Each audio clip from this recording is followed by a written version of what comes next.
Well, Trev absolutely had the right idea to call it a day yesterday. So this is day 2 of our adventure. And dare I say, Trev, it's looking all right. Our clothes are still a little bit damp from yesterday, but not too bad at all. However, one thing which was more concerning than wet clothes, I was sat at the bar last night and just happened to look down. And Trev forgot a sort of vital piece of equipment. Would you like to explain more, Trev? Yes, I forgot my trainers. So we're sat at the bar last night about to go into dinner at really quite a swanky restaurant, and when I noticed Trev wasn't wearing any shoes, I just thought maybe it was a sort of cult he was in or something like that. So we might have to pick him up a pair of shoes on the way today. Sit tight, folks. Take 2.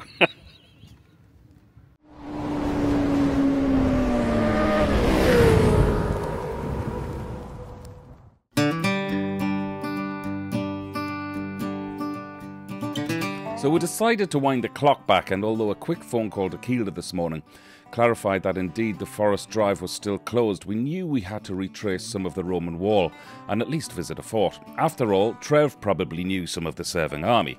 So if you look at the pointer here, this is where our hotel is, Slaley Hall. We then cut over cross country up to here, which is our starting point where we're heading now. We then, this is the military road here, so we aim to do this morning and then this afternoon continue anti-clockwise up through the North Pennines. However, Trev has a complaint. I thoroughly enjoyed that hotel, did you, Trev? Well, yes, the hotel was very nice, but the bed was not bloody breadboard.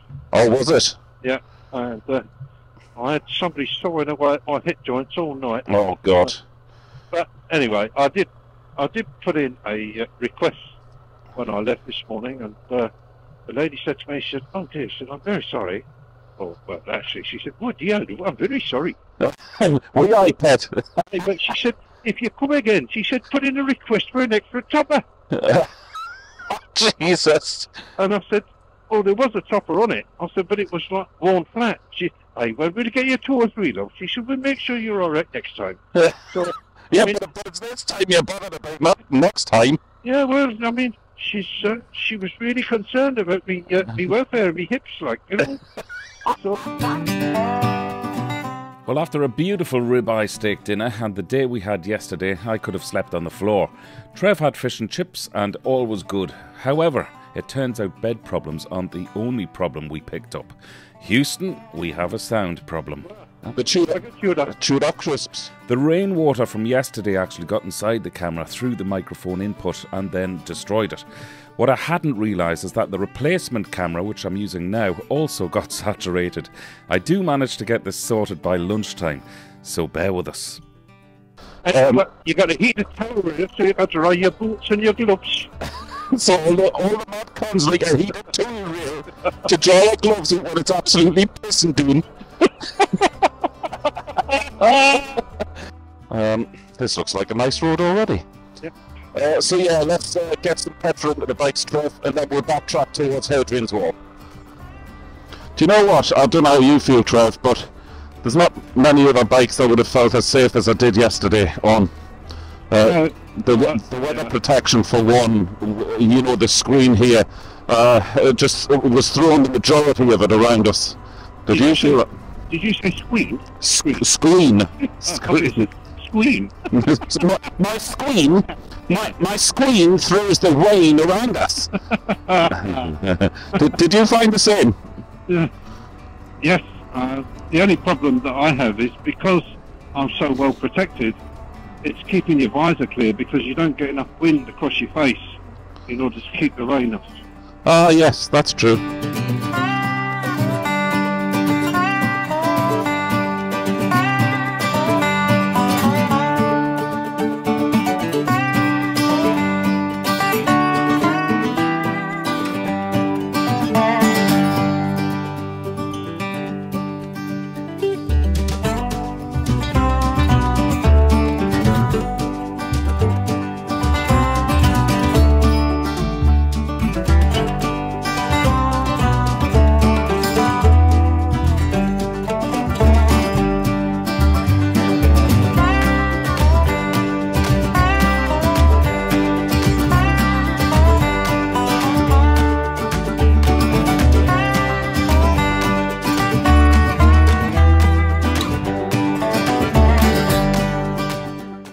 this is Howstead. Sorry, we're pulling here.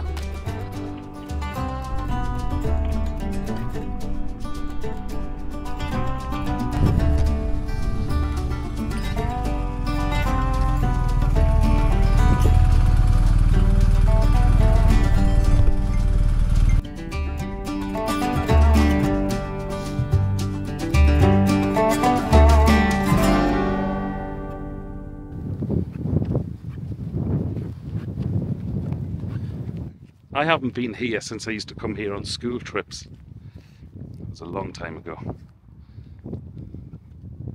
So we're approaching the latrines, Trev. I fancied a quick loose stop, so it's dead handy that they still have one standing here. Incredibly preserved, isn't it? Yeah. And to think, like, it's up in the wilds of Wanney, getting battered by the elements, and then people sort of climbing all over it as well. It's amazing. So this was the toilet block. Funny smell, isn't it? Is that what 2,000-year-old shit smells like? You can just picture it, a legionnaire having a dump.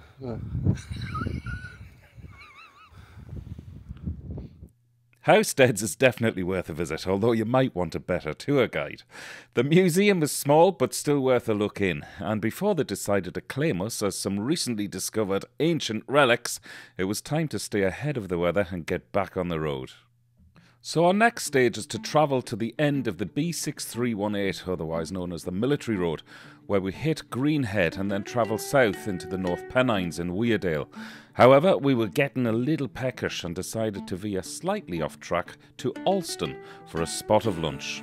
On the way there, though, I decided to point out Sycamore Gap to Trev, which was a valley here. You can see it to the right. It used to house an 800-year-old sycamore tree, but unfortunately last year was cut down by thugs. It was in so many films. It was in Highland, out to name one. I personally filmed it loads of times for different things and music videos and everything.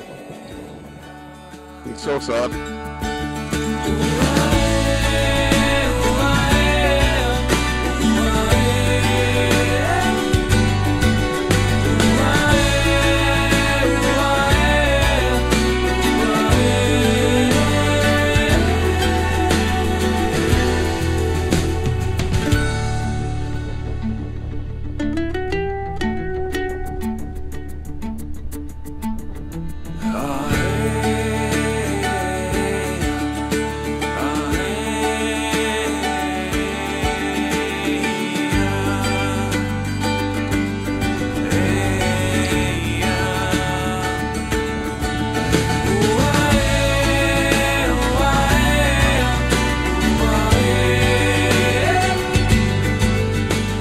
We're just approaching Alston. I think this is the highest point on the whole trip, which is why it was blowing a gale on the mowers there coming into this. Lost Trev on the intercom, so he's dropped back a little bit.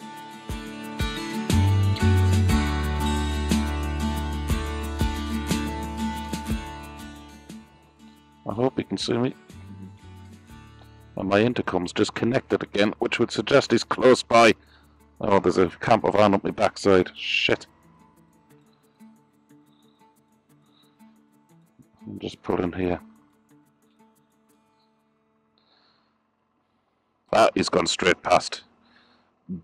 Bugger. Bugger, bugger, bugger. Trev, can you hear me? No, yeah, come back, come back.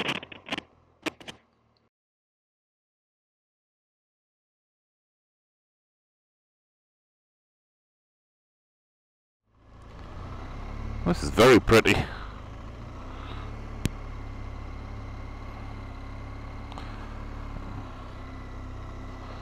Somebody with a mask on. Haven't seen that for a while. Not for a few years. Oh, this is gorgeous. You'd want to know your gear ratios on your motorbike coming up here.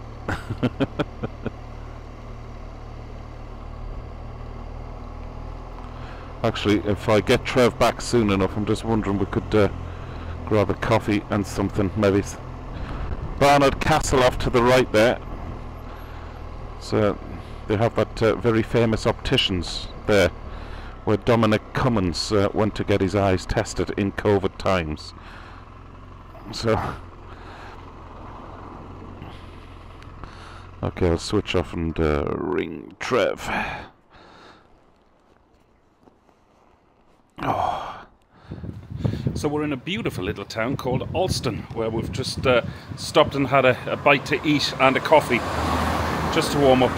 I had a tuna sandwich at this gorgeous little cafe here, and Trev had a bacon sandwich on granary bread, 2 flat whites, and the whole bill came to 18 quid, very reasonable, and it was absolutely gorgeous. But I remember coming out to Alston many years ago, again when I lived here, and this is a place which would always sort of get cut off in the winter with the snow, just because it's so high up. But it's absolutely beautiful. It hasn't lost any of its character or any of its charm. Just a couple of motorcyclists riding through. We might have degraded the town a little bit, but sure, we're heading on our way soon.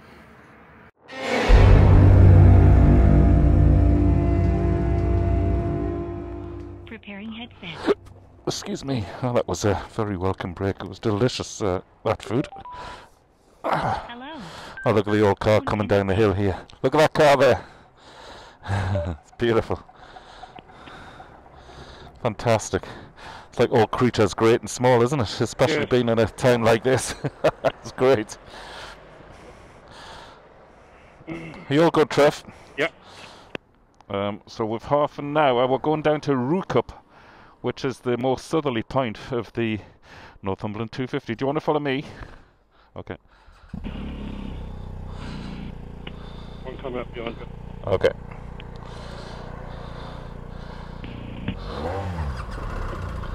Delicious food.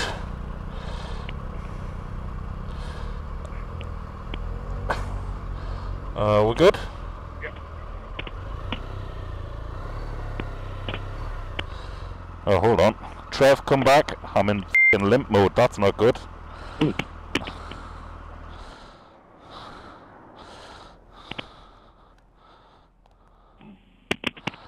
This isn't good at all. My engine is showing limp mode. Can you make it up to it just a bit further up? I don't think so.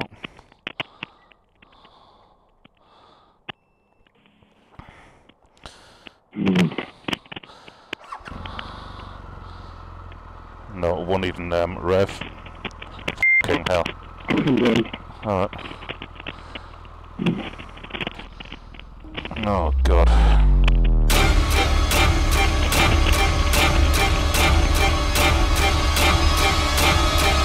At this stage, I was now thinking of flight back home and then organising the ferry for my bike with a breakdown service. Nothing seemed to be going smoothly on this trip so far.